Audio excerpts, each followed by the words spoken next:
发会和环保署也佮经济部甲一寡部会有公布净零排碳能源转型的目标和策略。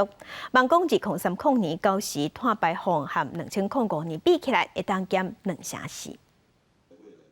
因应2000年净零碳排，国发会甲环保署28召开记者会，甲2005年的碳排放量相比拼，原本规划2030年碳排放量要减20%，28公布的目标要提升到24%，加减1%。不过，这个目标若参日本估计2030年要减碳40%来比拼，是差真多，而且监管会府2005年净零碳排。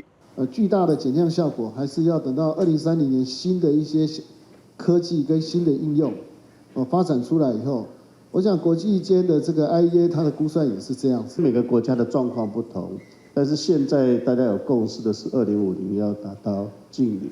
国发会表示，希望到2030年进前18年的时间，会使透过国际合作，研发出新的能源甲减碳的办法。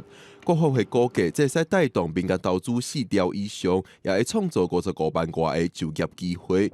不过，政府大力推动净零碳排，各界也真关心碳费的征收机制。伫咧这摆记者会，要是无提出。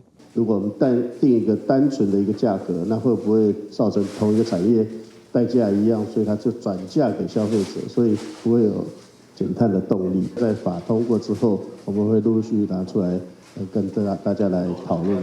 另外，国发会表示，以后送到国发会的计划，拢会要求要有净零碳排的设计，才会通过计划。另一方面，也会增加中小企业的协助，帮助达成净零目标。针对进前，民间团体普遍认为，民众对净零碳排的认识不够，可能影响到减碳的脚步。国发会表示，会继续透过各款管道来宣导。记者郭文林、玉凯台北报道。